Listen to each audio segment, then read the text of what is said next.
बिस्मिल्लाहिर्रहमानिर्रहीम। अस्सलाम वालेकुम नाज़रीन, आप देख रहे हैं प्रोग्राम सिटी 10। मैं हूं आपकी मेज़बान अना यूसुफ। उम्मीद है आप ठीक ठाक होंगे और गर्मी भी इंजॉय कर रहे होंगे। वीकेंड है, वीकेंड आजकल तो वैसे लोग घरों तक महदूद रहें तो वही ज़्यादा बेहतर है। तो आप लोगों को भी ये कहेंगे अच्छा टाइम गुजारें, घर में रह के गुजारें, इंजॉय ज़रूर करें वीकेंड को, लेकिन घरों तक जितना महदूद रह सकते रहें। आपके इर्द गिर्द वाले माहौल का आपके ऊपर बहुत असर होता है। अगर आप यकीन माने सुबह उठ के नेचर के करीब आप रहेंगे, सारा दिन आप तरोताज़ा महसूस करेंगे, अच्छा फील करेंगे। और अगर आपको सुबह उठते ही कुछ ऐसा नज़र आएगा कि आप तंग सा फील करेंगे, जैसे रात सारी जो लोग गर्मी में आजकल गुजार रहे हैं, लाइट लंबी लंबी जा रही है, सुबह उठ के क्या बेचारे खुशगवार मूड में उठेंगे, परेशान ही उठेंगे।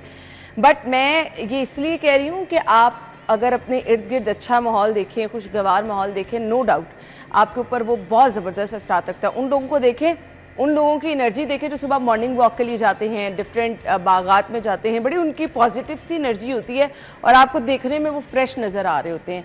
और वो लोग जो घर से सोए वो उठ के दफ्तर कभी आते हैं, मैं भी होश ही नहीं आ रही होती है समटाइम।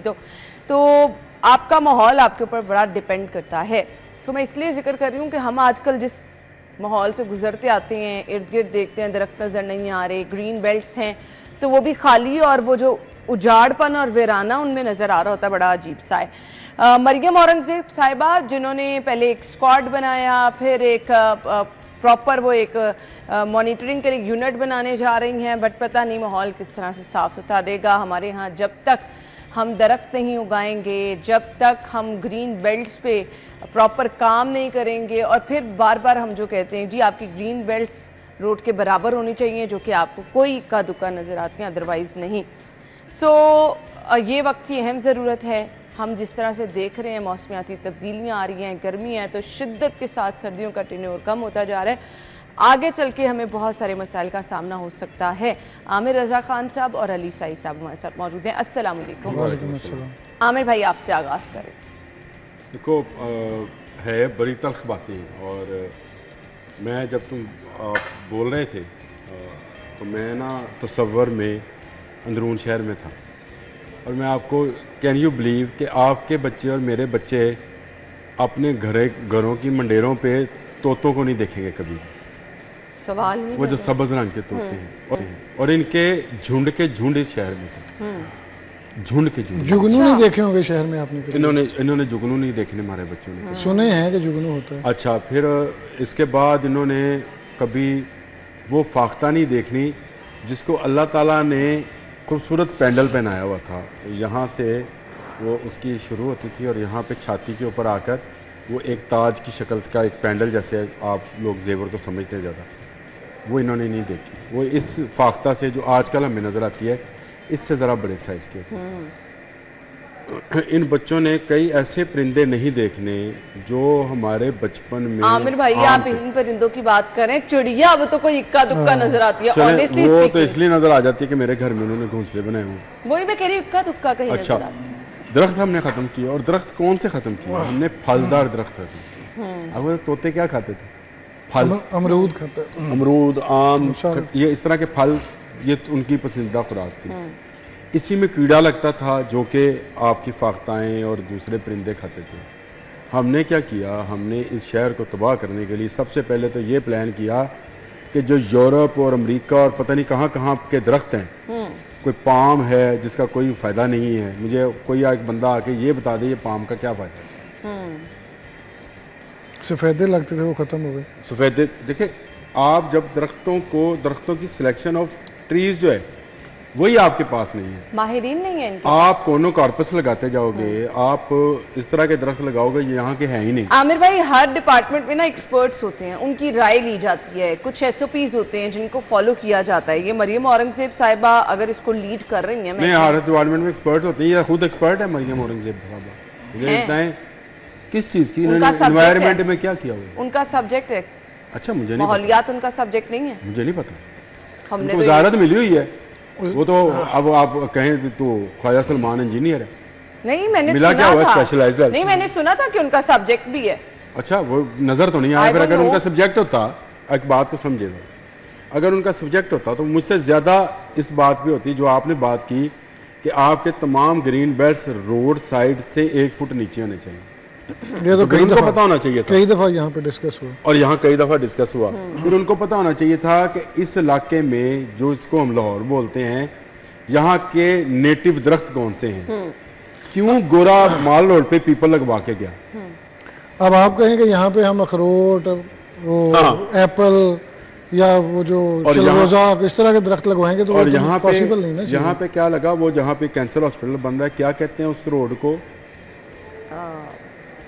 शौकत खानम साहब? नहीं शौकत नहीं, खानम वो नहीं। साइड पे है। वो जो पता नहीं कौन सा दरख्त है उसके, पाइन एवेन्यू। पाइन एवेन्यू, हाँ। पाइन एवेन्यू कहते हैं। मुझे बताएं लाहौर में कहाँ पाइन था और क्यों लगवाना चाहते हैं आप पाइन यहाँ पे? ये हमारे तो पौधे ये क्या मरी है? शीशम, पीपल, किकर, बेरी, इस तरह के। ये देखो आम आदमी है, इसको पता है कि मेरे इलाके में कौन सा दरख्त होना चाहिए। तो आप कह रही एक्सपर्ट की तो जरूरत ही नहीं था।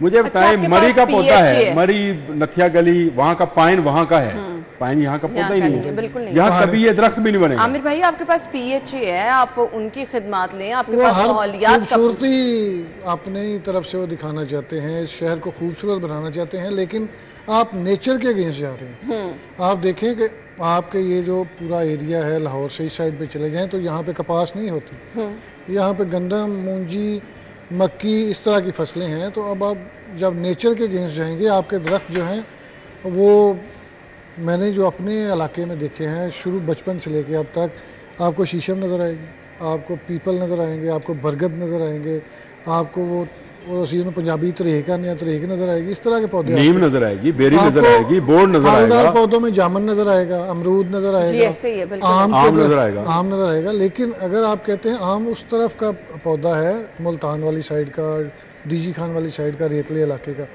तो जब आप नेचर के अगेंस्ट जाएंगे तो आपकी चीज़ें उस तरह रिजल्ट्स नहीं देंगे। आप बेशक पौधों को नहीं, मुझे समझ नहीं लगता ना, हम तो हमें पता है इतने बड़े ये डिपार्टमेंट्स बनाए गए हैं, यहाँ पे माहिरीन भी बिठाए गए हैं, लाखों रुपए सैलरीज भी ले रहे हैं। इसमें एक और चीज़ है कि मरियम औरंगजेब साहबा ने तो अभी 1.5 साल हो गया संभाले हुए। एक गवर्नमेंट वो थी जिन्होंने कहा था कि ग्रीन पाकिस्तान बनाना है, हमने पौधे ही पौधे लगाने हैं, बिलियन ट्री, तो बिलियन ट्री वाली गवर्नमेंट थी। वो आपको अंदरून शहर की बात तो बहुत दूर की है, वहाँ पे तो चले तंग गलियाँ हैं, जो एरियाज बचे हुए हैं वहाँ पे भी अब दरख्त नज़र नहीं आते। आप ये जो पोश एरियाज हैं वहाँ पे भी उस तरह दरख्त नज़र नहीं आते जिस तरह होने चाहिए। और सबसे बड़ी बात यह है कि आप पानी को हम सेव तो कर ही नहीं रहे, लेकिन जिस तरह हमारे भाई हर प्रोग्राम में कहते हैं, अगर इस हवाले से कोई खबर डिस्कस होती है कि बारिशी पानी कम से कम आपके वो जो ग्रीन बेल्ट्स हैं उनमें तो कम से कम जाना चाहिए ना। आपकी ज़मीन जो है वो तर रहनी चाहिए। आपका ज़मीन में पानी दिन ब दिन नीचे चला जाएगा। आप लाहौर शहर में देखें, किसी जगह पे आपको कच्ची जगह नज़र ही नहीं आती सड़कों के इर्द गिर्द। आमिर भाई, हम देखते हैं मुख्तलिफ रिहायशी इलाकों में बागात हैं, छोटे छोटे जो पार्क जिनको बोलते हैं, हम छोटे छोटे पार्क हैं, वहाँ पर भी हम अगर ये काम कर लें, मैक्सिमम दरख्त लगा लें, खिदमात ले लें, चलिए आप लोगों को साथ उनकी कंट्रीब्यूशन करा लें, मेरे ख्याल से कोई इस चीज़ से भागने वाला नहीं है। मतलब मुझे तो PHA का इंटरेस्ट ही नहीं लगता। देखिए, PHA का इंटरेस्ट है कि एक लोहे का और लाइटों वाला गुलदान कैसे लगाना है रोड के ऊपर, और वो भी उनका इंटरेस्ट है। अच्छा, मखसूस शहराई होंगी, किनारे रोड को किस तरह से जाना है, हाँ, और उसमें पौधे लगा के नहीं सजाना, पौधे नहीं, अपने पीछे रोड पे भी लाइटों से, और वो लोहे के रॉड बना के वो डिजाइनिंग लगाने में वो बहुत माहिर है। उसकी वजह कहा खूबसूरत बनाना, उसकी वजह है ना, उसकी वजह उसमें पैसे बेशुमार आते हैं। नहीं, हमने अपने बचपन में केनाल को साइडों से बड़ा खूबसूरत देखा है। ये तो आपने पुरानी रोड है ना, केनाल पे अभी पुराने दरख्त मिल जाते हैं, कुछ तो काट दिए, कुछ बचे हुए हैं। हमने एक नया रोड बनाया था जो कि इसी पीको रोड को लिंक करता था जिना हॉस्पिटल के साथ, और जिना हॉस्पिटल से आगे करीम ब्लॉक को। ये बिल्कुल नया रोड, हाँ जी, बिल्कुल नया बना। सिर्फ मुझे ये बता दें, इसके अंदर जो ग्रीन बेल्ट बनी वो उसके अंदर दरख्त कौन से लगाए इन्होंने? पाम के दरख्त। अब ये तो फिर उनके पाम यहाँ का दरख्त नहीं है, पाम ने यहाँ फल नहीं देना, आपने पाम ऑयल बनाना नहीं है, ना इसने साया देना है, ना आपने इसमें ऑक्सीजन देनी है। किस मकसद वो बोतल पाम के दरख्त लगाकर वो सीधे खड़े कर दिया आपने, ना उसकी छांव है, कुछ भी नहीं है। नहीं, आप मुझे ये बता दें, जो हम कह रहे हैं कि हमारे दरख्त हैं, हमारे एनवायरनमेंट के अकॉर्डिंग महंगे मिलते हैं, नहीं सस्ते मिलते हैं, मुफ्त मिलते हैं ना। फिर इनका क्या ये तो इतने जालिम लोग हैं, इन्होंने रेस कोर्स पार्क से अच्छे वाले दरख्त काट के वहां वो दरख्त लगा दिए जो सदाबहार कहलाते हैं, जिन पर ना फल है ना फूल है।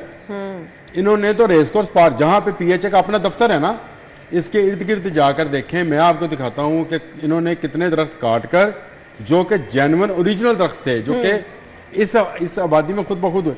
इन्होंने अभी जुगनू की बात की। जुगनू अगर किसी ने देखने होते थे तो वो रेस कोर्स पार्क जाया करता था। इन दिनों में जुगनू बहुत ये दिन है ना, इन दिनों में जुगनू, इन दिनों इन्होंने क्या किया, इन्होंने काट दिए।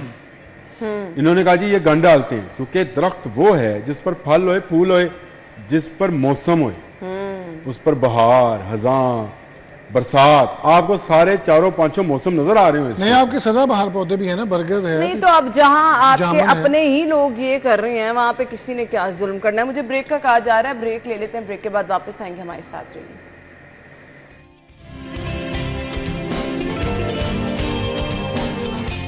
नहीं जी, आपका माहौल है मुतासर होता चला जा रहा है। शजरकारी की हमने बात की, शहर में कहीं पे भी नहीं हो रही, कहीं किसी जगह पर भी नज़र नहीं आ रही। आपके पास बेतहाशा जगह बट कुछ नहीं हो रहा। सोने पे सुहागा धुआं छोड़ती गाड़ियाँ।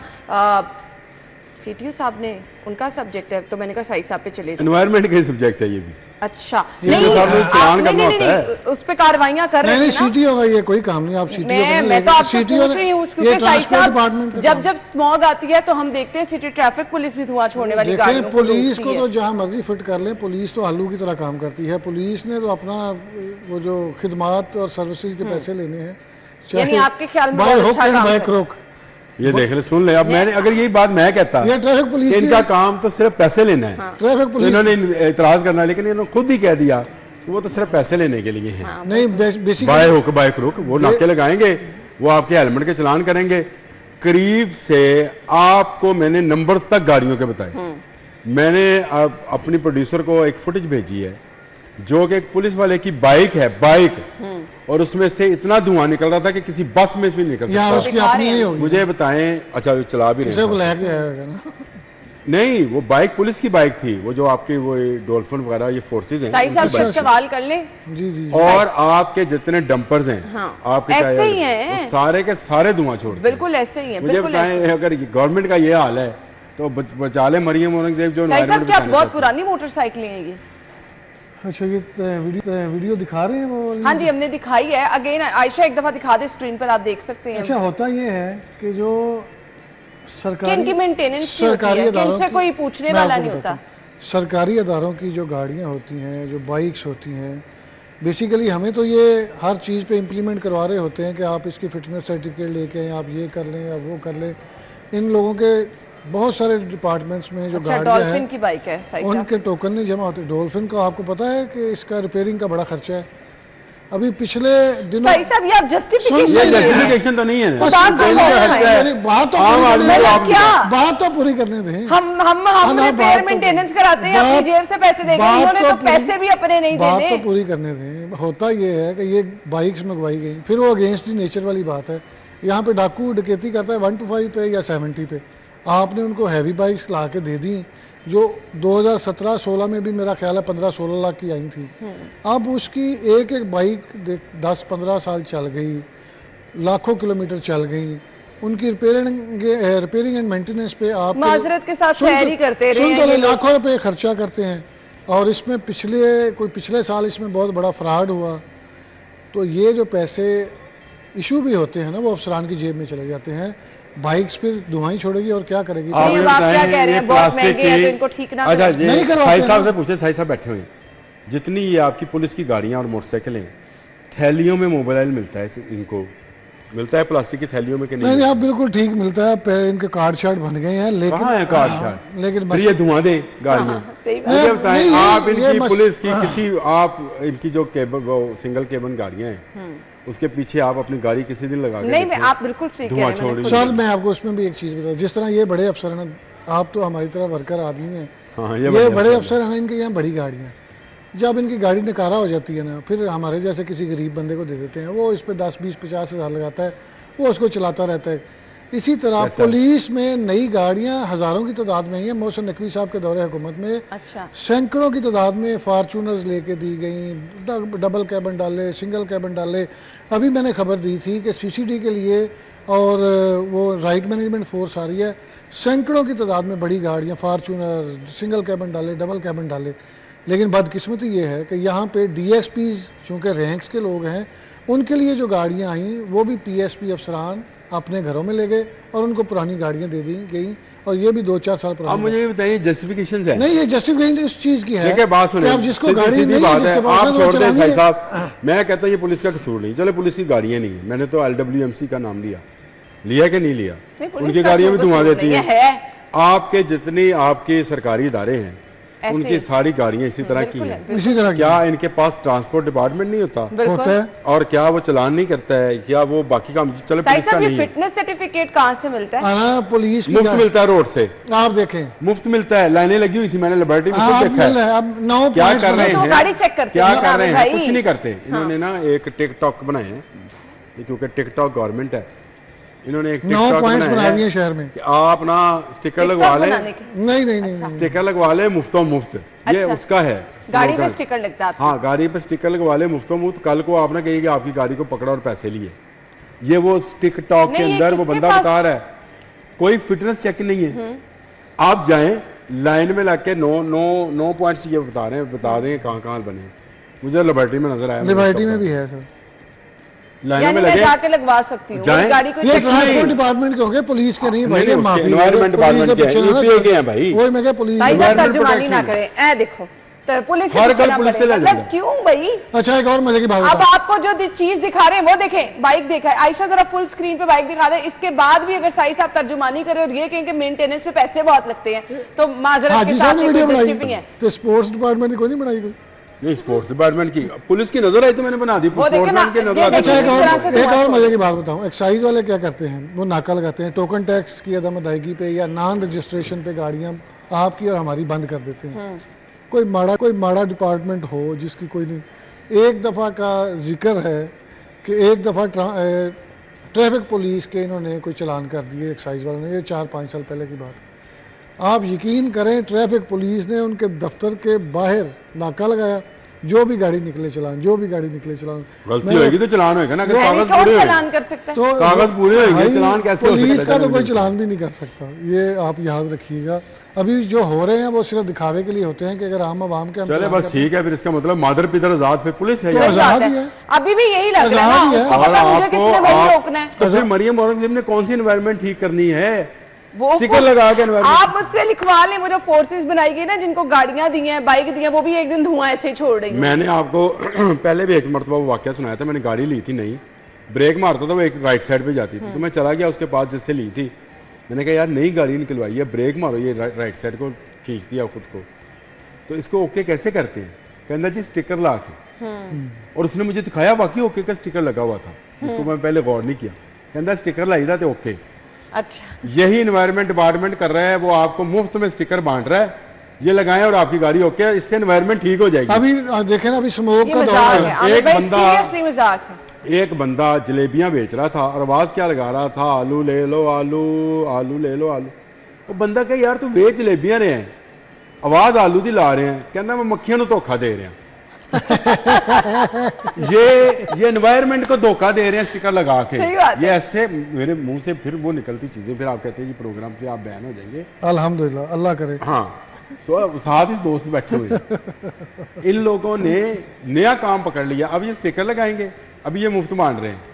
आपने स्टिकर लगवाया, आपकी गाड़ी का ना MOT हुआ, ना चेकिंग हुई, ना उसका कुछ पता चला। क्या स्टिकर देखकर एनवायरनमेंट और आपकी जो फोग वाले दिन आएंगे, स्मोक वाले, वो ठीक हो जाएगा काम? सही बात है ना। नहीं, अब मैं यही बात करने लगा, स्मोक आने वाली है कोई 2-4 माह बाद। अभी से कभी बाइक पे, एक मिनट, कभी बाइक पे इसी सीजन में सफर किया शहर का? सही नहीं किया, बड़ा किया। अच्छा, साफ सुथरा माहौल है। जब हम यूनिवर्सिटी जाते तब बड़ा अच्छा। नहीं, अभी की बात कर रही हूँ, जब आपकी यूनिवर्सिटी में जब टाइम था स्मॉग इस तरह होती भी नहीं। स्मोक 70s की बात है, स्मोक थी नहीं, पिछले से तकसीमें हैं तो पहले की गल नहीं, ये बात है 2004-5 की बात है, तब खुद यंग बनते रहते हैं। स्मोक का कोई कॉन्सेप्ट ही नहीं था। मैं यही बात करने लगा था, स्मोक आई है पिछले 3-4 साल। आप बाइक पे फिर सकते हैं, मुझे ये बता दें शाम 6 बजे एक चक्कर लगा ले फिरोजपुर रोड का, आप इतना आके ना आपके गले में मसला हो तो मुझे गले में मसला होगा, आपके चेहरे पे, आंखों पे, सब पे असर आता है। एनवायरनमेंट इतना चेंज हो गया है कि इस शहर में किसी जगह पे ट्रैफिक 10 मिनट के लिए जैम हो जाए, आपका एसी काम करना छोड़ देता है गाड़ी का। जो लोग वहाँ पे बाइकर्स खड़े होते हैं उनके लिए खड़ा होना मुहाल हो जाता है। इतना शदीद चेंज आया एनवायरनमेंट में, और उसकी सबसे बुनियादी वजह ये है कि आप चीज़ों पे फोकस नहीं कर रहे। पहले तो आप वो जो दरख्त लगाने के दावे करते हैं वो नहीं लगाते। दूसरा, धुआं छोड़ने वाली गाड़ियों के खिलाफ उस तरह एक्शन नहीं होता जिस तरह होना चाहिए। तीसरा, धुआं छोड़ने वाली फैक्ट्रियाँ जो नाम नेहाद तौर पे आप शहर से बाहर निकालते हो, प्लीज अभी काम कर लीजिए, नहीं तो आने वाले ये सांस लेना भी इस एनवायरनमेंट में जो है ना वो मुश्किल होता जा रहा है। बीमारियों का शिकार, लंग्स फारिग होकर रह गए, किसी सिगरेट की जरूरत नहीं रह गई, ये धुआं ही इतना जहरीला हो गया। अगली खबर की तरफ हमने आना है जी, ब्रेक ले लेते हैं, ब्रेक के बाद ज्वाइन करेंगे, स्टे विद अस।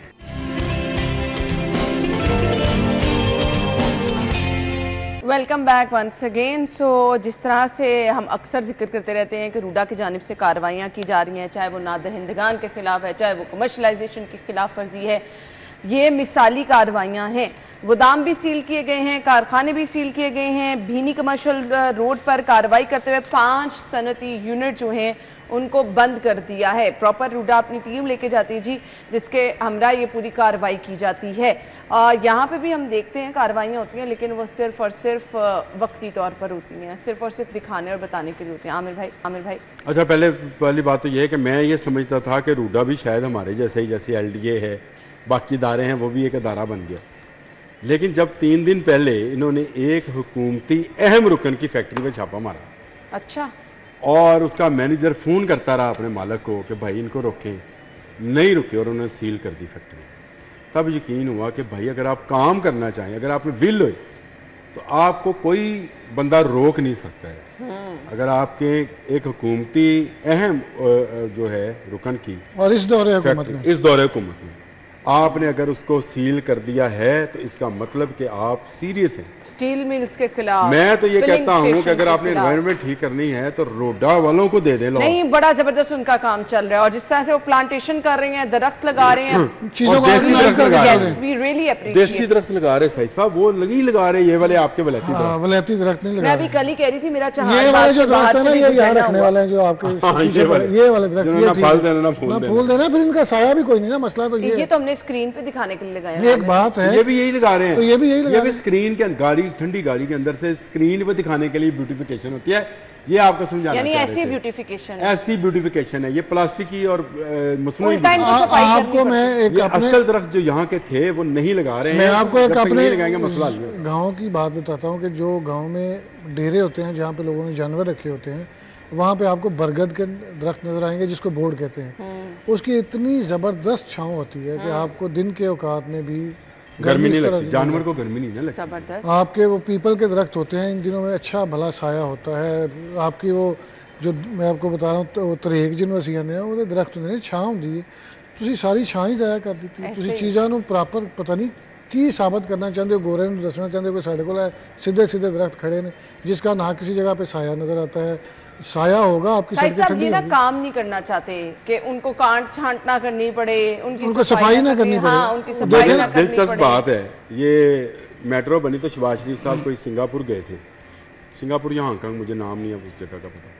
वहाँ से वो देख के आए कि प्लास्टिक के गमलों में ना फूल पौधे लगा के ना उन्होंने लगाए थे। इन्होंने क्या किया, मेट्रो के साथ पिलर्स में ना अच्छा वो गायब हो गए, वो खत्म हो गए, वो पैसा कहाँ गया किसी को आज तक कुछ नहीं पता। करना क्या था, सिर्फ करना ये था कि डिगिंग करनी थी, 3-4 फुट गहरी मट्टी आती, वहां पर एक बेल लगानी थी और उस बेल को धागे के साथ घुमा देना था। बड़ा काम था। आप मुझे बताएं, आप हर पिलर को एक नया रंग दे सकते थे, ना आपको पेंट करना पड़ता, ना उस पर आके कोई पोस्टर लगा, बेल पे क्या पोस्टर लगाता। सही बात है। और वो बेलें आप चढ़ा देते, जमीन की जमीन आपकी हरियाली रहती और आपके पिलर्स भी खूबसूरत हो जाते।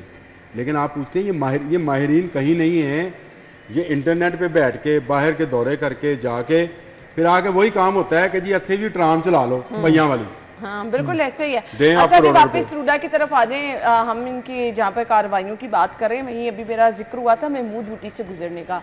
वो जो डंपिंग साइट थी, पूरा कूड़ा इन्होंने वो जमा करके वो पहाड़ बनाया और उस पर ये वहाँ पर एक फैमिलीज के लिए पॉइंट भी बनाने जा रहे हैं। बड़ी ज़बरदस्त चीज़ें अगर आप देखें, चहार बाग के बाहर से मेरा गुजरना हुआ तो जो हम दरख्तों की बात कर रहे हैं, यकीन माने आमिर भाई इतना खूबसूरत मंजर दरिया के साथ साथ उन्होंने सारे वो प्लांटेशन कर दी है। उन्होंने सारे देसी दरख्तों की प्लांटेशन की जो फल देंगे, फूल देंगे, खुशबू देंगे। मुझे समझ नहीं आती, यहाँ गुलाब के पौधे लगते थे, अब तो नजर ही नहीं आते यहाँ पे। तो ये अगर रोडा कर सकता है, मोतिया की खुशबू की जो अथॉरिटीज हैं वो क्यों नहीं कर सकते? मोतिया की खुशबू आती थी, आप पार्क में जाते थे, किसी बाग में जाते थे, वो मोतिया ही खत्म हो गया, किसी जगह पे नजर ही नहीं आता। और आपको रात की रानी की वो इतनी प्यारी स्मेल होती थी, पूरे इलाके में 2-4 पौधे लगे होते थे। तो ये सारी चीज़ें अगर आप ऑर्गेनाइज करके आप अपने इन्वायरमेंट को देख के करेंगे, वो चाहे रूडा करे या डिस्ट्रिक्ट गवर्नमेंट करे, तो फिर तो चीज़ें बेहतर है। अगर आपने सिर्फ पैसे कमाने हैं और दिहाड़ियाँ लगानी है और अपने बड़ों को खुश करना। बेहतरीन मिसाल हमारे पास शहर लाहौर है, जहाँ से चीज़ें चुन चुन के मसाइल क्या है, रूडा वो देख के अपने मसाइल का भी से हल निकाल के जो नया शहर आबाद हो रहा है कि वहाँ आने वाले दिनों में ये मसाइल ना हो। आमिर भाई, हमें पता है किन बड़ी फैक्ट्रीज़ में, गोदामों में बिजली चोरी हो रही है, कहाँ पर फैक्ट्रीज़ में गैस चोरी हो रही है, हम हाथ नहीं डाल रहे। ये बड़े ऑपरेशन इसकी बात तो ना, ये क्या बात की आपने कि हाथ नहीं डाल रहे? वो हाथ डालने वाले साथ मिले होते हैं। ये आपको किसने कहा? देखिए, आपने 1 दिन पहले 2 दिन पहले भी यही इसी पे प्रोग्राम किया था, तो मैंने आपसे कहा था कि भाई ये साथ मिले हुए हैं, इसीलिए तो कहते हैं लोड शेडिंग कर लो 7 घंटे 8 घंटे। उनकी दिहाड़ियां कोई साथ नहीं, उनकी दिहाड़ियां मर जाएंगी, उनका ये देखे ना, ये बड़ी बड़ी स्टील मिल अगर रूडा ने बंद किया तो रेजिस्टेंस तो यहाँ पे भी आई होगी। दबाव तो आपने बड़ी हुकूमती दबाव तो आपने किया, दबाव डालने की कोशिश नहीं की होगी, और उन्होंने काम करके दिखाया अपना। तो ये भी कर सकते हैं, ये इसको बड़ी कुछ रॉकेट साइंस थोड़ी है। अगर आपके पास अथॉरिटी है, आपने अपना आप जमीर बेचा नहीं हुआ, जेब में पैसे फिर आपको कानून की अमलदारी से, ये सही बैठा मेरे साथ, वो बता, इससे पूछ लें, फिर एक सिपाही अपने कानून की अमलदारी पे आ जाए ना, तो बड़े से बड़ा बंदा उसके सामने ठीक है, लेकिन यहाँ पे करने नहीं ना दिया जाता काम, बिक जाते हैं। बिल्कुल आपने ठीक है। ब्रेक ले लेते हैं, ब्रेक के बाद वापस आएंगे, हमारे साथ रहिए।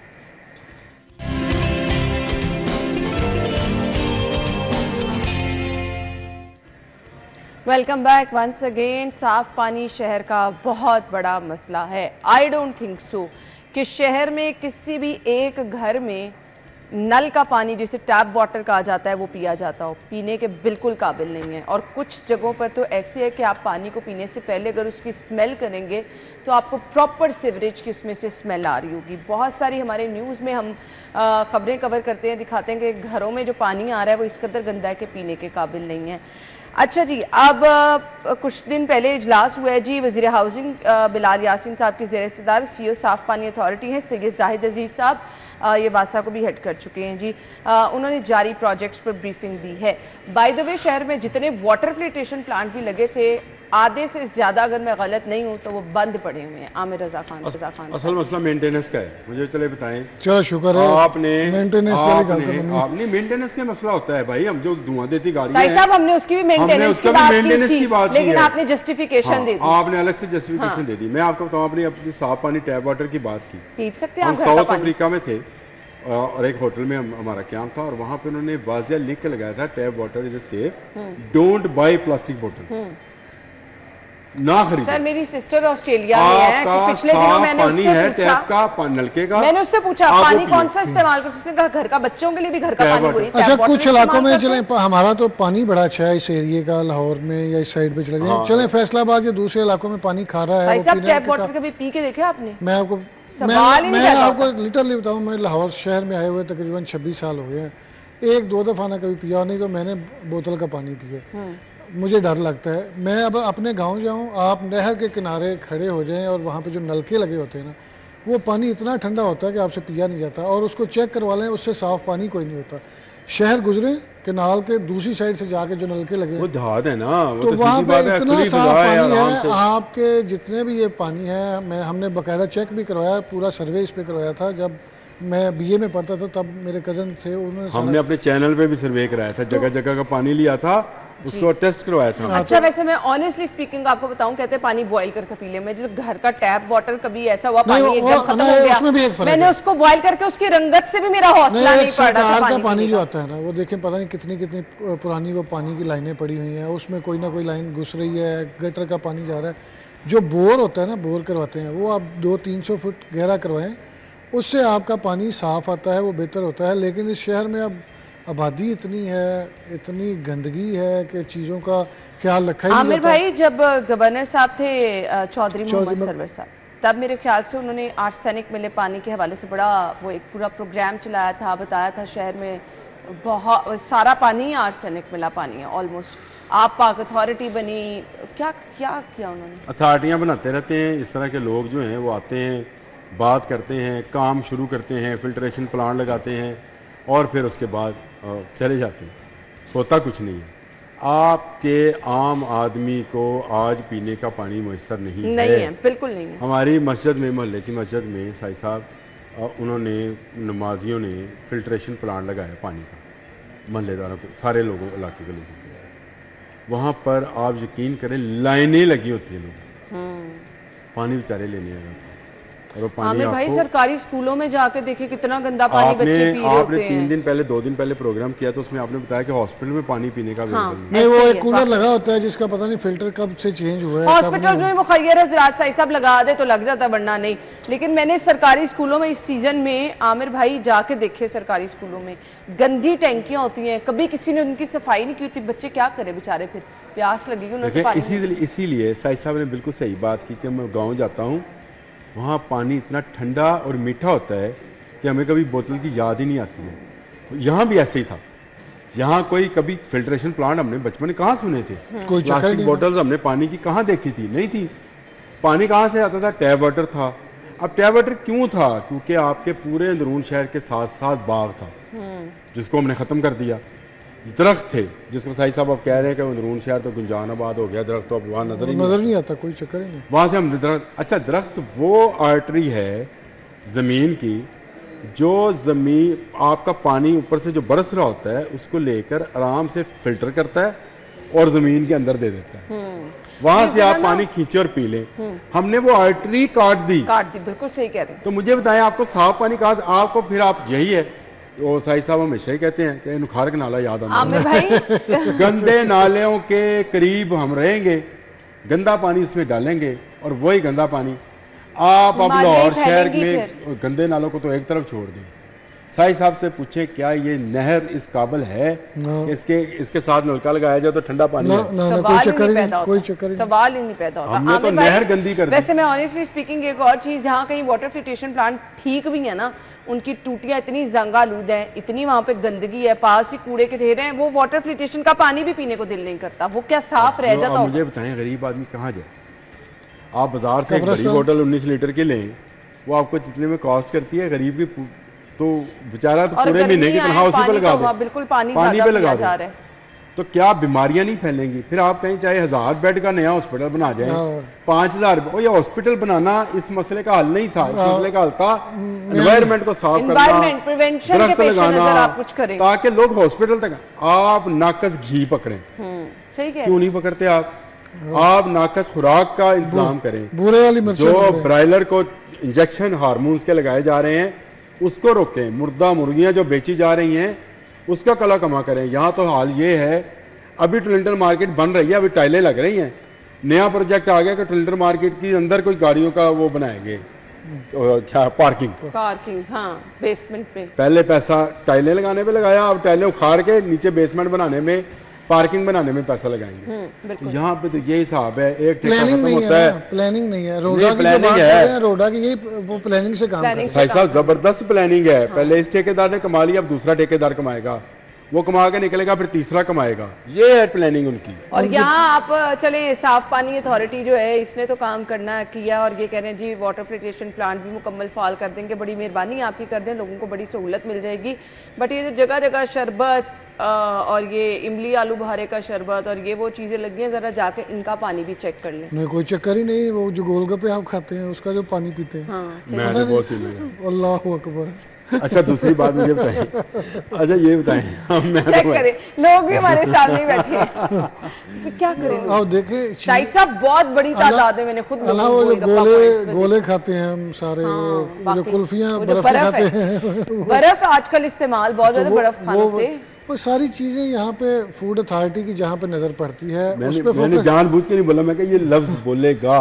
फूड अथॉरिटी का सिर्फ फोकस है कि रेस्टोरेंट्स पे चले जाएं, बड़ी बड़ी शॉप्स पे चले जाएं, अपनी टीवी पे चलवा लें। उसके बाद आपकी बेसिक्स तो ये है ना, आप जहाँ बेसिक है वहाँ तो पकड़ते हैं। आप एक और चीज देखें, जो रेस्टोरेंट्स है वहाँ पे तो एक मखसूस क्लास ने जाना है, ये गोले तो हमारे जैसे हर गरीब बंदे ने। और ये बाहर से जो बर्फ के बड़े बड़े ब्लॉक होते हैं, कभी लाके पानी में डाले, जब ये मेल्ट हो जाती है तो पानी के नीचे वाली तय देखा करे कितनी गंदी होती है। आप ये बात कर रही हैं, यहाँ एक ही प्लेट एक ही बाल्टी में 500 बंदे की धो के तो उसी तरह से आपको डाल के दे देता है। और कहते जितना गलीज उतना जलीज, उतना क्या कहते हैं लजीज। तो देखिए जब एक ही बाल्टी में 500 प्लेट धुलेगी और सुबह से लेके शाम तक वो पानी भी खत्म नहीं होता। कहाँ है फूड अथॉरिटी? चलो मुझे बताएं। इन चीजों से मुझे वाइंड अप करना है। इन चीजों का हल यही है कि गोलगप्पे खाने ना जाएं, घर खाएं, साफ सुथरा खाएं, अपने सामने जो मर्जी चीज बनाएं, साफ पानी टीचर नाल ब्याह कीता गोलगप्पे वाली नाल नहीं गंद घर खा। साफ पानी वक्त की अहम जरूरत है, इसके लिए जितना आप लोगों के लिए आसानी पैदा करें वाटर फिल्ट्रेशन प्लांट, मेरे ख्याल से इतनी गर्मी में ये भी बहुत ज्यादा सवाब का काम है, प्लीज इस पे जल्दी काम करें। थैंक यू सो मच जी। ब्रेक और हेडलाइंस के बाद आएंगे, स्टे विद अस।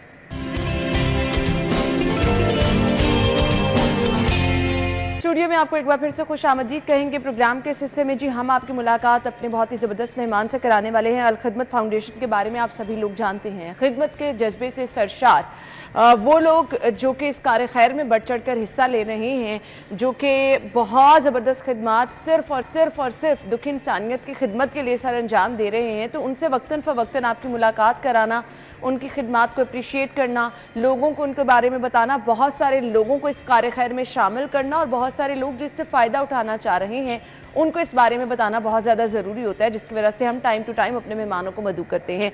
आज के मेहमान के बारे में बताते चलो जी, ज़िक्रुल्लाह मुजाहिद साहब हमें ज्वाइन करेंगे, जो कि एक दर्द दिल रखने वाली है। 2005 के ज़लज़ले की अगर हम बात करें तो ना सिर्फ मुख्तलिफ नागहानी आफात, हमने ज़लज़ले का जिक्र किया, फिर कोविड में भी इन्होंने बड़ी ज़बरदस्त खिदमत सर अंजाम दी, बहुत ज़बरदस्त तरीके से रज़ाकाराना तौर पर ये अपनी खिदमत सर अंजाम दे रहे हैं और अभी नायब सदर अल खिदमत फाउंडेशन पाकिस्तान के ओहदे पर ये फाइज़ हैं और बहुत ही ज़बरदस्त अंदाज में इस फाउंडेशन को लेकर भी चल रहे हैं। और दूर दराज हम देखें इलाकों में जहाँ पर पहुँचना मुश्किल हो जाता है, वहाँ तक जाकर ये लोगों में अपनी खिदमत सर अंजाम दे रहे हैं। ज़िक्रुल्लाह मुजाहिद साहब को खुश आमदीद करेंगे। अस्सलाम वालेकुम सर। जी वालेकुम सलाम। बहुत बहुत शुक्रिया आपके वक्त के लिए। माशाल्लाह हम बहुत सारे इंटरव्यूज़ आप कंडक्ट कर चुके हैं और आपकी खिदमत के मुअत्तरिफ भी हैं और टाइम टू टाइम डिस्कस भी इसलिए करते हैं कि बहुत ज़रूरी है लोगों को बताना कि उनके लिए काम भी किया जा रहा है और वो लोग जो कि इसमें शामिल होना चाहते हैं वो भी शामिल हो सकते हैं। सबसे पहले जो बैरून मुल्क आपका नेटवर्क है उसके बारे में मैं जानना चाहूँगी।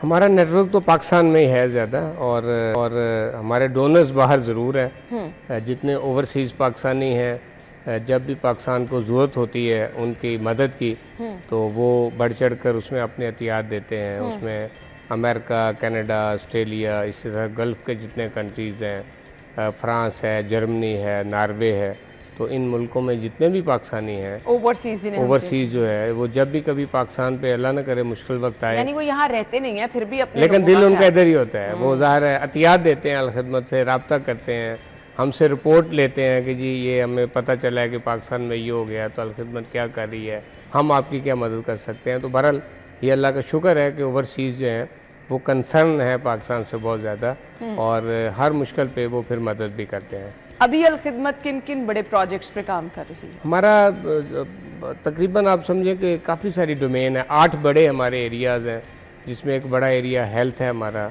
उसके बाद एजुकेशन है, डिज़ास्टर मैनेजमेंट है, ज़लज़ला, सैलाब, कोई तूफ़ान, नागहानी आफात, उसमें पूरी टीम है जो काम करती है। हमने कोई 30 से ज़ायद रिस्पॉन्स सेंटर पूरे मुल्क में बना रखे हैं जहाँ हर तरह के आफत से निपटने के आलात मौजूद हैं। एक हमने रिस्पॉन्डर व्हीकल बनाई हुई है जिसमें ज़लज़ला, सैलाब और अगर कोई बिल्डिंग कोलैप्स कर गई है तो उसे रेस्क्यू करने की इस तरह से मोटर बाइक्स हैं पहाड़ी इलाकों में जहाँ गाड़ी नहीं पहुँच सकती, तो मोटर बाइक हैं जो वहाँ पे पहुँचती हैं। इस तरह से यतीम बच्चों की कफ़ालत का एक बड़ा प्रोग्राम है जिसमें 30,000 से ज़ायद यतीम बच्चे हैं जिनकी हम पूरी कफ़ालत कर रहे हैं, उनकी खुराक और उनकी एजुकेशन का पूरा खर्चा खिदमत उठा रही है।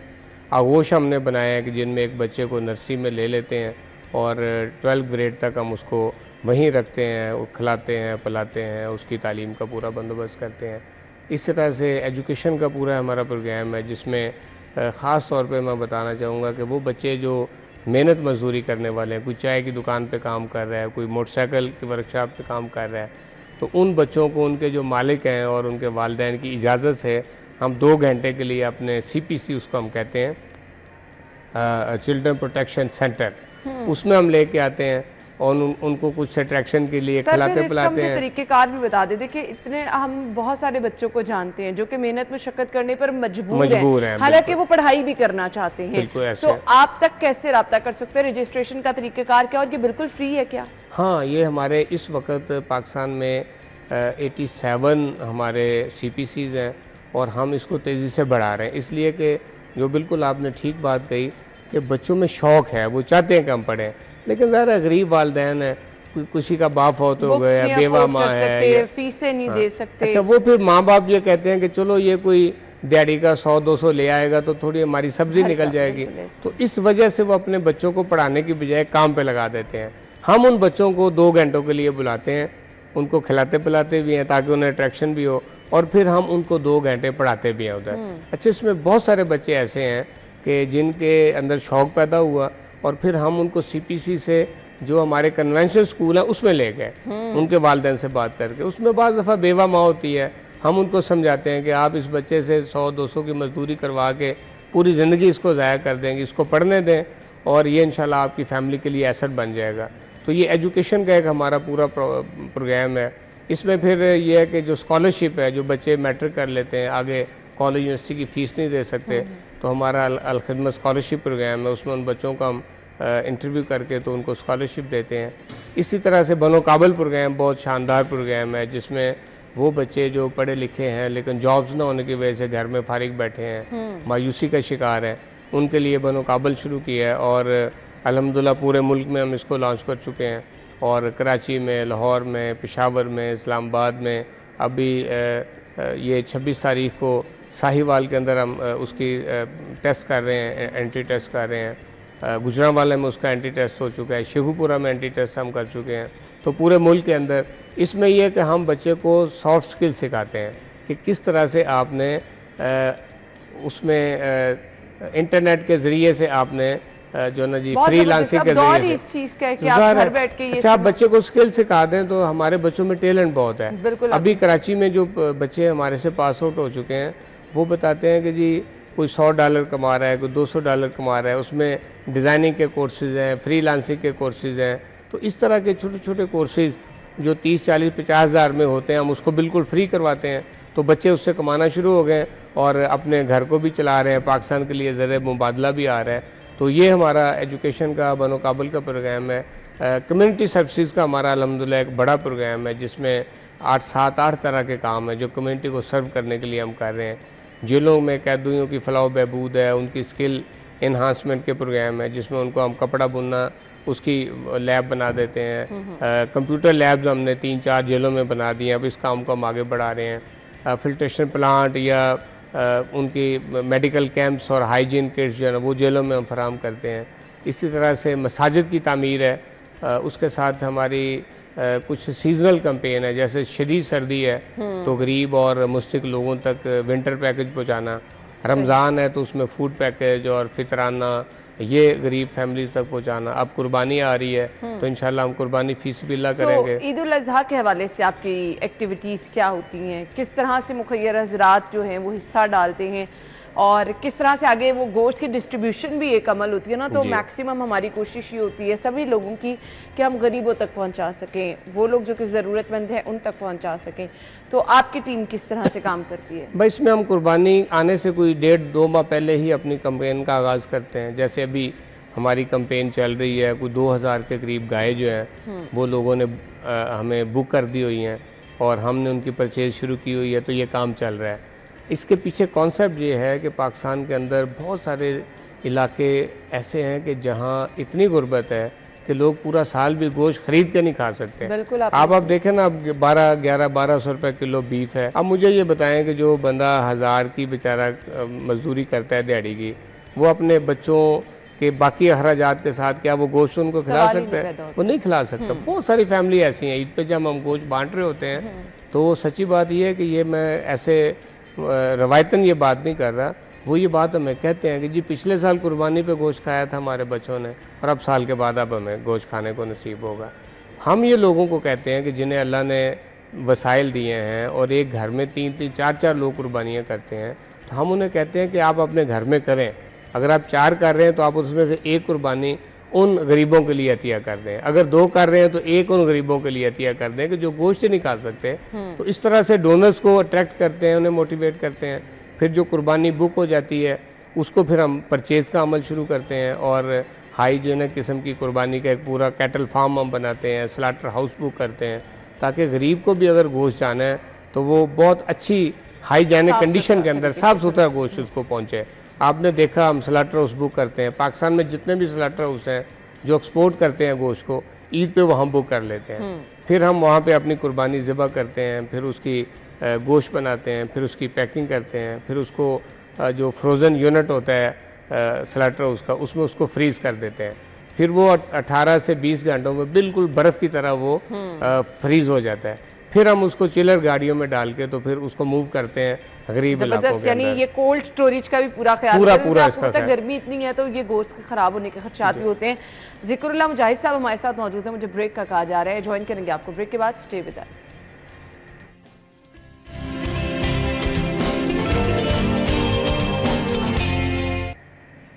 Welcome back once again. Zikrullah Mujahid sahab हमारे साथ मौजूद हैं। तो सर ये जो गोश्त पहुंचाने का अमल किया, जहाँ जहाँ पहुंचाना होता है वो भी लिस्टें पहले तैयार कर ली जाती हैं, वो भी आपके पास लोग होते हैं कि कहाँ कहाँ इनको पहुंचाना है? जी, हमारा नेटवर्क बड़ा यूनिक नेटवर्क है अल्हम्दुलिल्लाह, उसमें हम अल्लाह का शुक्र अदा करते हैं। 70,000 से ज़ायद हमारे रजिस्टर्ड वॉलंटियर हैं, जिसमें आप भी वॉलंटियर हमारी बन सकती हैं, हम खुद भी वॉलंटियर हैं। हम कुछ पैसे नहीं लेते, अलखिदमत से रज़ा कराना काम करते हैं। तो ये हमारे पूरे मुल्क में फैले हुए वॉलंटियर्स हैं।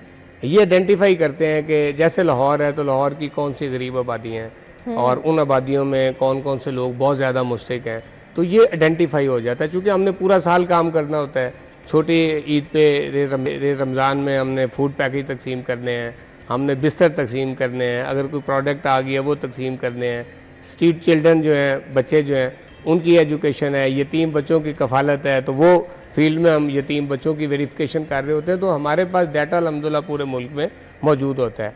जब गोश्त हम बना लेते हैं तो फिर गोश्त में हम वो चिलर वैन और उन पॉइंट्स पे पहुँचाते हैं कि जहाँ लोगों ने पहले से फैमिलीज आइडेंटिफाई की होती हैं।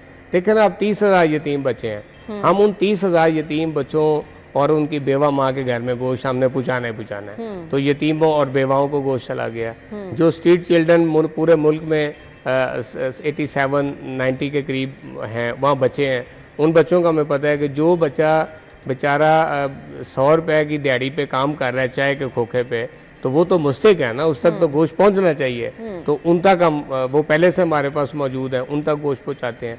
फिर गरीब आबादियों के अंदर जो आइडेंटिफाई करके तो इनको हम गोश्त पहुँचाते हैं। तो आप समझें यतीम बच्चे, मुस्तहिक खानदान और इस तरह से वो बच्चे के जो, और ये तमाम शहरों में आपका ये पूरे मुल्क में ही होता है। इवन कि आप ये भी अंदाजा कि कश्मीर के दूर दराज जो बॉर्डर तक के एरियाज हैं उसमें भी जाता है, बलूचिस्तान के जितने दूर दराज के जिला, तीनों दिन ये एक्टिविटीज, ये तीनों दिन एक्टिविटी जबरदस्त, वी रियली अप्रिशिएट।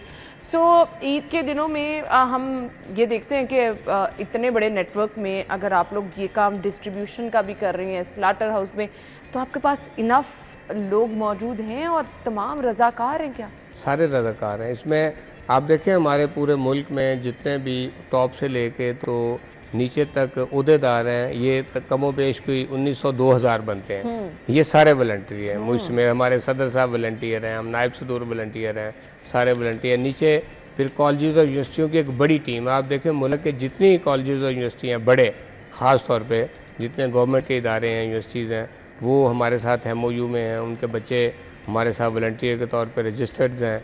आपने देखा होगा अभी हमने ये हमारा वॉलंटियर मैनेजमेंट डिपार्टमेंट जो है, हमने लाहौर में अभी तक कोई 50,000 से ज़ायद पौधे हम लाहौर में लगा चुके हैं। उसकी मुख्तलिफ ड्राइव हम चलाते हैं और एक वक्त में हमने एयरपोर्ट पे जो ड्राइव की तो उसमें 5,000 बच्चे और बच्चियाँ थीं जो सारी वॉलंटियर थी, हर एक बच्चे और बच्ची ने पौधा लगाया वहाँ पे। तो इस तरह से शौक से मैं तो बड़ा खुश होता हूँ कि हमारी कौम में बड़ा जज्बा है और हमारी यूथ बड़ी एनर्जेटिक यूथ है। उसको सिर्फ डायरेक्शन देने की ज़रूरत है। तो हमारे साथ यूथ है बहुत ज़्यादा कि जो फिर जो भी हमने काम करना होता है उसमें वो फ्रंट फुट पे आते हैं और उनके ज़रिए से इतना बड़ा ऑपरेशन पूरे मुल्क में फिर हम संभाल लेते हैं। बिल्कुल ऐसे ही है। तो सर मैं ये भी जानना चाहूँगी, अब हमारे अपने घरों में भी कुर्बानी होती है तो बड़ा चैलेंजिंग होता है क्योंकि शदीद गर्मी है, गोश्त पहुँचाना, उसको साफ़ सुथरा टाइम भी लग जाता है। यहाँ तो हम कसाबों का इंतज़ार ही खैर करते रहते हैं, बट ये बड़ा चैलेंजिंग होता है। तो इस चीज़ को कैसे इंश्योर किया जाता है कि पैकेजिंग का अमल, जब इतनी बड़ी तादाद में गोश्त हो तो बड़ा मुश्किल हो जाता है ये चीज़ें कि आप बिल्कुल सही हालत में इन घरों तक दूर दराज, ये बड़ी रिस्पॉन्सिबिलिटी होती है। सो किस तरह से ये चीज़ें आसानी से मैनेज हो जाती हैं? देखें, जो स्लाटर हाउस है ना, हम इसीलिए स्लाटर हाउस में गए कि उसके 2-3 फ़ायदे हैं। एक तो कुर्बानी बड़ी हाइजेनिक वहाँ पे हो जाती है, उसमें मैकेनिकल सिस्टम है पूरा, स्लाटरिंग मैकेनिकल हो रही है, उसको लटका दिया जाता है, फिर उसकी खाल जो है ना मैकेनिकली उतर जाती है। वहाँ बड़े बड़े कटर्स हैं, 4 पीस हो जाते हैं, फिर उसकी छोटे कटर्स के साथ उसकी बोटी बन जाती है, फिर उसकी पैकिंग आसान है। इज्तिमाई कुर्बानियों का हम जगह जगह टेंट लग के रिवाज देखते हैं, वो आपके यहाँ बिल्कुल नहीं? अच्छा नहीं, वो हम उससे अवॉइड करते हैं। वो ठीक है, वो ये है कि अगर तो आपने उसी मोहल्ले के लिए गोश्त करना है तो वो देखे ना, उस मोहल्ले में इज्तिमाई कुर्बानी हो रही है, आपने अपने मोहल्ले में बुक करवा दी है, वहाँ से गोश्त उठाया, घर ले गए, वहाँ आपने डिस्ट्रीब्यूट कर दिया, तो वो इज्तिमाई कुर्बानी तो मुमकिन है। लेकिन जो इतने बड़े पैमाने पे हज़ारों की तादाद में गाय ज़िबा करना, वो जो मोहल्लों की कुर्बान गए वहाँ मुमकिन नहीं है। और दूसरा ये, वो शदीद गर्मी में उस गोश्त को संभालना, फिर दूर दराज भेजना, ये भी मुश्किल काम है सर। और एक इज्तिमाई कुर्बानियों का हम ये भी नतीजा देखते हैं, जगह जगह लाइशें फेंक देते हैं, गंदगी। हाँ ज़ाहिर है, वो भी है। तो स्लाटर हाउस तो बहुत साफ सुथरा सेटअप है ना जी। अब आप देखें, एक स्लाटर हाउस की एक दिन की कैपेसिटी 800 से लेके 1000 गाय ज़िबा करने की, एक दिन की कैपेसिटी। एक दिन में अगर 1000 गाय एक स्लाटर हाउस में ज़िबा हो सकती है तो फिर आप अंदाज़ा लगा लें कि कितने बड़े पैमाने पे ये गोश्त बनाया जा सकता है। बिल्कुल आपने सही कहा। सो सॉफ्टवेयर आप लोगों ने बना रखा है, ये किस तरह काम करता है? अच्छा, सॉफ्टवेयर तो हमने इस काम को ऑर्गेनाइज करने के लिए बनाया है। जितनी कुर्बानी बुक होती है उसको हम सॉफ्टवेयर में डाल देते हैं। ठीक है। से एक आपने एक गाय का हिस्सा कहा जी मेरा ये एक हिस्सा है, ये मैं आपको 24,000 दे रही हूँ, ये आपने गरीबों में तकसीम करना है। आपका शेयर हमारे सॉफ्टवेयर में आ जाएगा आपके नाम के साथ। उसके बाद फिर उस सॉफ्टवेयर से हम टैग जनरेट करते हैं, हर गाय का 7 हिस्सों का टैग बन जाता है और वो टैग हम जो गाय परचेज होती जाती हैं वो टैग उनको एलोकेट करते जाते हैं। वो टैग उस गाय के गले में डल जाता है, उस पर लिखा होता है कि इस गाय में ये 7 या 5 या 4 शेयर होल्डर हैं, ये उनके नाम है, तो वो हमारे पास उसका रिकॉर्ड होता है। इस तरह से फिर ये गाय जो है ना, जिस इलाके में भी जाएगी अपने टैग नंबर के साथ, उसके शेयर होल्डर हमारे सॉफ्टवेयर में होंगे। जब वो गाय ज़िबा हो जाएगी तो हमें फौरी रिपोर्ट हो जाएगा, हम आपको बता सकेंगे कि मैडम आपकी जो गाय, आपका जो हिस्सा है ये खुशदार में या लोरा लाई में या ज़ियारत में ज़िबा हो गई है गाय और इसका गोश्त तकसीम हो गया। ये जानवर की खरीदारी का अमल भी खुद ही करते हैं आप? ये खुद करते हैं, हमारी टीमें हैं, ये खुद हम इस सारे काम को करते हैं। बल्कि अब इस साल तो हमने, पिछले सालों से भी ये तजर्बा है, हम कैटल फार्म बुक करते हैं और हम ईद से कोई 2 महीने 3 महीने पहले अपनी परचेज शुरू कर देते हैं और उस कैटल फार्म में वो गाय आ जाती हैं। वहाँ वेटरनरी डॉक्टर्स होते हैं, अमला होता है जो उस गाय को स्कैन करता है प्रॉपर उनकी जी, और अगर उसमें कोई छोटी मोटी उसमें बीमारी है उसकी वैक्सीन लगाई जाती है और उसकी पूरी केयर करते हैं ताकि बिल्कुल सेहतमंद गाय हो, उसके अंदर कोई बीमारी ना हो, ताकि जिस घर तक ये गोश्त पहुँचे तो वो इस गोश्त के ज़रिए से उनको कोई किसी किस्म का नुकसान बहुत ज़बरदस्त। ग़ज़ा मुतासिरीन तक भी क्या आपकी खिदमात होंगी? हाँ जी, गज़ा में हमने पिछले साल भी कुर्बानी की, 1800 से ज़ायद हमने गाय ज़िबा की थी, 1000 से ज़ायद 1106 या 8 बकरे थे जो हमने गज़ा के लोगों के लिए किए। पिछले साल हमने गज़ा में भी कुर्बानी की, कोई 50-60 जानवर जो वहाँ पे मिल सके तो वो गज़ा के अंदर ज़िबा हो गए।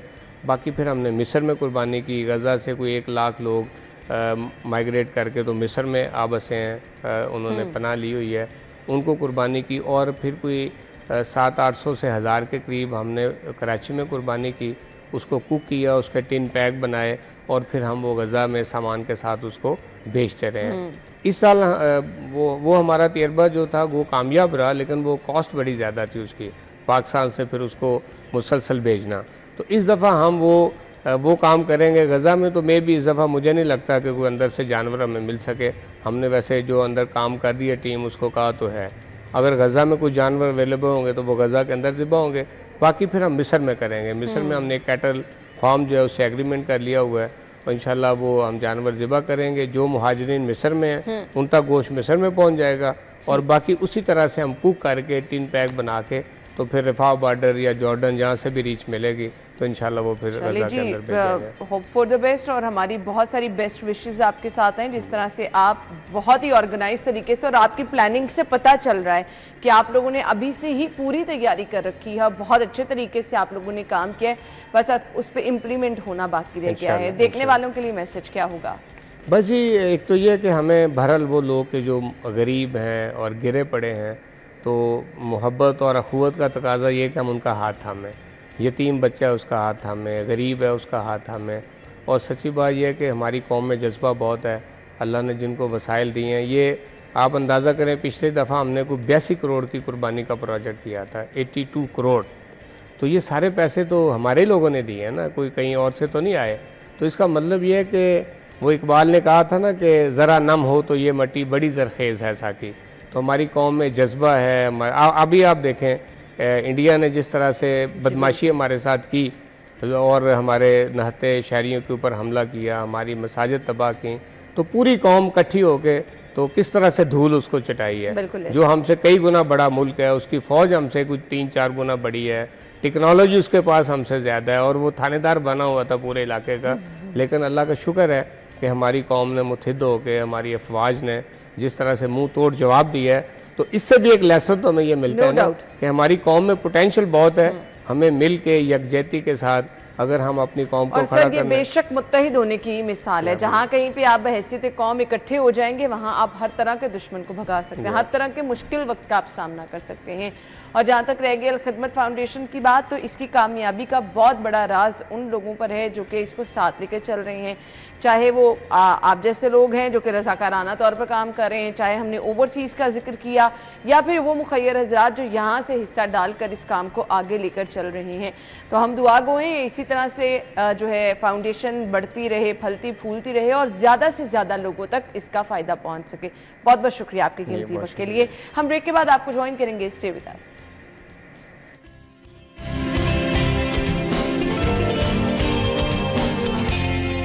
Welcome back once again. Segment शामिल करेंगे today's healthy tip.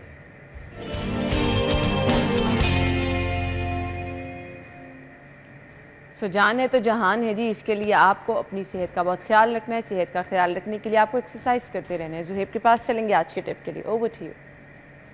This is Bukhari, I am internationally certified fitness trainer, और आज हम जिस टॉपिक की बात करें हैं लोअर एब्डोमिनल, लोअर बॉडी की एक्सरसाइज करेंगे। हर बंदा तंग है यार, लोअर एब्डोमिनल से फैट नहीं जा रहा, तो मैं आपको बताऊंगा 4 से 5 एक्सरसाइज, उसको आप फॉलो करोगे इंशाल्लाह रिजल्ट्स आपके आएंगे।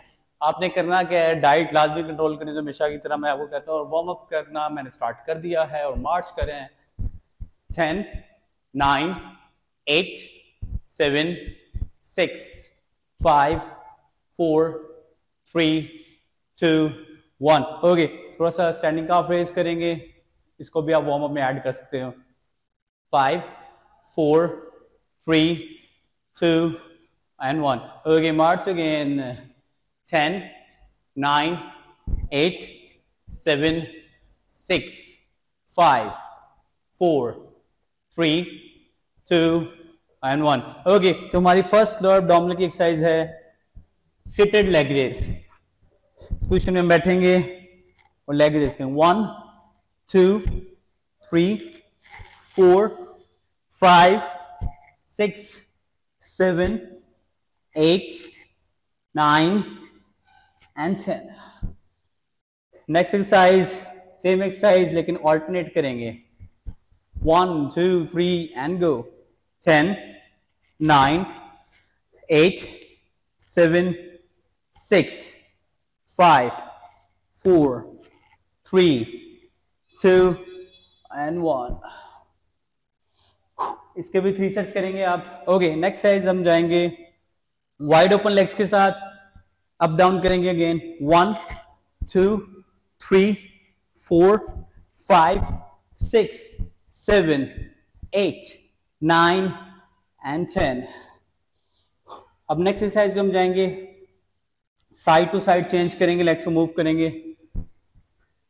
1 2 3 4 5 6 7 8 9 एंड 10। इसके भी 3 सेट करेंगे। ओके, लास्ट एक्सरसाइज हम प्लैंक करेंगे अपनी। Plank lower back, lower abdominal सबको हिट करता है, तो प्लैंक करेंगे। 10 9 8 7 6 5 4 3 2 एंड 1। ये था हमारा आज का वर्कआउट लोअर एब्डोमिनल के लिए। प्रॉपर वार्म अप करें, प्रॉपर डाइट करें, एक्सरसाइज करें, इंशाल्लाह आपको लोअर एब्डोमिनल गायब हो जाएगा। Thank you so much, feedback लाजमी दीजिएगा। Thank you so much. Zoheb हमारे साथ मौजूद थे और जोहेब बहुत ज़बरदस्त टिप्स हमारे साथ शेयर करते रहते हैं। और एक और हेल्थ टिप है हमारे पास जी। ऑल दो लीमू बहुत आजकल महंगा है, 1000 रुपये तक इसका रेट गया, लेकिन इसके बेतहाशा फ़ायदे हैं इस मौसम में। फ़ायदे क्या क्या हैं? निहार मुँह गर्म पानी में लीमू का अर्क मिलाकर अगर आप पियेंगे तो गैर मामूली चर्बी से निजात मिलेगी। और फिर इसके साथ साथ वो लोग जो कि खून की कमी का शिकार है वो भी दूर होती है। और आजकल तो वैसे ही बहुत ज़बरदस्त है लीमू पानी, क्योंकि जो हम बारहा आपको ये कहते रहते हैं कि जी आपने अपना एनर्जी लेवल मेंटेन अगर रखना है, पानी की कमी का शिकार नहीं होना है, नमकियात की कमी नहीं होनी चाहिए, तो उसके लिए सबसे बड़ा रोल यही होता है कि नींबू पानी जो है वो बहुत आजमूदा फार्मूला है। हर रोज़ अगर इसका आप इस्तेमाल कर रहे हैं तो कुव्वत मुदाफ़त भी बेहतर होगी, निज़ाम इंहज़ाम भी बेहतर होगा। इसके साथ साथ गुर्दों में पथरी के लिए जी बहुत ज़्यादा फ़ायदेमंद है। और एक और इसका बड़ा फ़ायदा जी, गर्मी के बायस सर में जो खुश्की और खुजली होती है जी, उससे भी निजात मिल जाती है अगर आप नींबू पानी का इस्तेमाल कर रहे हैं। अभी के सीज़न में इस टाइम शदीद वाली गर्मी में नींबू पानी, जिसको हम सिकंजबीन भी कहते हैं, आप अगर उसमें बगैर चीनी के ले लेंगे तो बहुत ज़्यादा फ़ायदा होगा। थोड़ा सा टेस्ट अगर आपने ऐड करना है तो थोड़ी सी चीनी ऐड करके नींबू पानी का इस्तेमाल करें, बेतहाशा फ़ायदा है इसका जी। आपको पानी की कमी नहीं होगी, बच्चों में बड़ों में सब में ये बहुत ज़्यादा आजमूदा है। बाहर कहीं खाना खाए ना खाएं, नींबू पानी का इस्तेमाल ज़रूर करें, आपके जिस्म के नमकियात पूरे रहेंगे। सो ये हमने जी आपके साथ आज का टोटका भी शेयर कर दिया, हेल्दी टिप भी शेयर कर दी। आपने इस पर ज़रूर अमल करना और फीडबैक भी देना। हम ब्रेक के बाद आते हैं।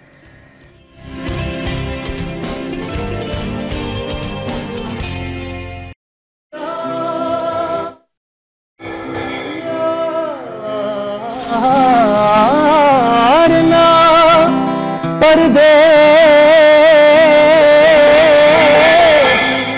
न जावे, विछोड़ा न किसे दे पेश आवे। ये जो हल्का हल्का सरूर है, ये जो हल्का हल्का सरूर है, ये तेरी नजर का कसूर है, ये शराब पीना सिखा दिया।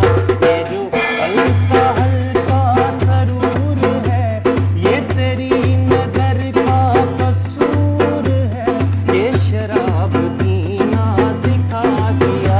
ये जो हल्का हल्का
बहुत ही खूबसूरत। नाज़रीन, आप लोगों ने भी परफॉर्मेंस को ज़रूर इंजॉय किया होगा जी। हमारे साथ दिशाज बैंड मौजूद है जी, और ज़मीर खावर और दानिश बाबा के आपने बहुत ज़बरदस्त परफॉर्मेंस, मेरे ख्याल से जिसको कहते हैं ना फुल ऑफ एनर्जी और फुल ऑफ एंटरटेनमेंट, बहुत ज़बरदस्त एक खूबसूरत पैकेज, खूबसूरत आवाज़ के साथ साथ बहुत ही ज़बरदस्त किस्म की परफॉर्मेंस आप लोगों ने भी ज़रूर इंजॉय की होगी। अपने मेहमानों को वेलकम करेंगे। अस्सलाम वालेकुम, थैंक यू सो मच।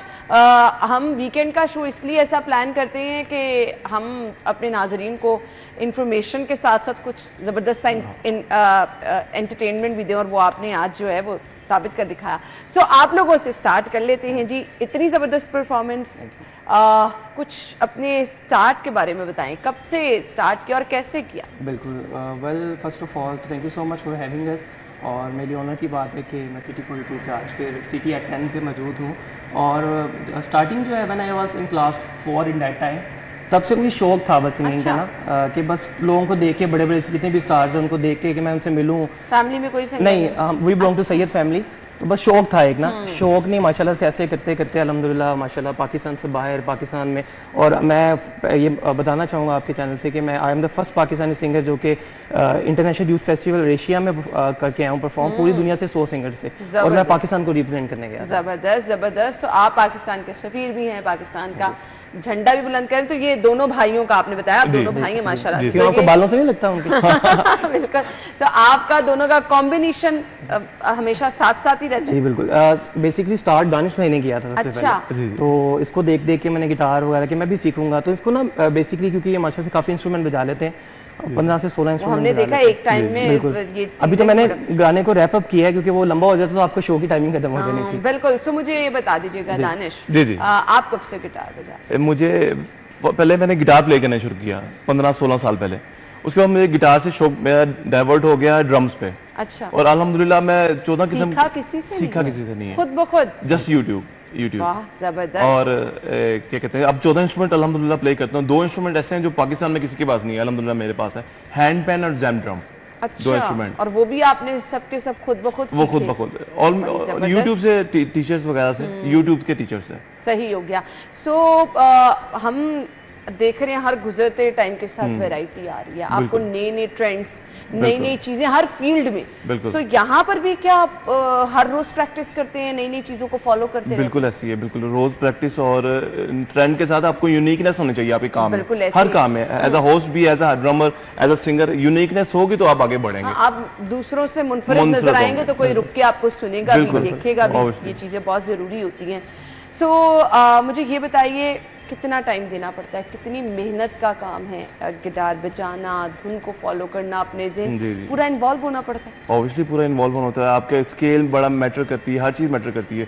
हम 4-5 घंटे पहले परफॉर्म करते थे, रियाज वगैरह, प्रैक्टिस वगैरह, तो अब ऑब्वियसली कम हो गई है शोज़ की वजह से, आउट ऑफ कंट्री की वजह से अब कम करते हैं। बट ये है कि मैं एक बात ऐड करना चाहूँगा इसमें कि ये सब ना खुदा ताला की देन होती है। अपने माँ बाप की इज्जत करें। I am not a good singer, मैं अक्सर शोज में कहता हूँ कि मेरी इतनी औकात नहीं थी जितनी मुझे अल्लाह ताला ने इज्जत दी, और ये सच है। आप अपने माँ बाप की इज्जत करें, क्योंकि यहाँ पे लेग पुलिंग बहुत है, आपको पता है। अब बल्कि मैं बताता भी चलूँ, सिटी 42 पे बैठा हूँ, ये जो हमारा PMLN का ऑफिशियल गाना है, देखो देखो कौन आया शेर है, वो भी मैंने गाया है। जबरदस्त। चलें जी, बहुत जबरदस्त। सो हमारे पास चूंकि टाइम कम है, मैं आपसे इजाजत भी चाहूंगी, और मैं चाहूंगी इतनी ही जबरदस्त परफॉर्मेंस एक जाते जाते जरूर।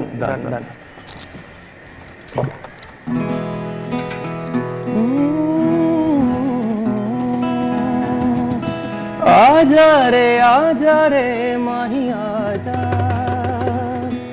आजा रे माही आजा रे आजा, आजा रे माही आजा रे आजा, बाहों में तू ले ले, आँखों में समा जा, बाहों में तू ले ले, आँखों में समा जा, अब तो आजा रे माही आजा रे आजा, आजा रे माही आजा।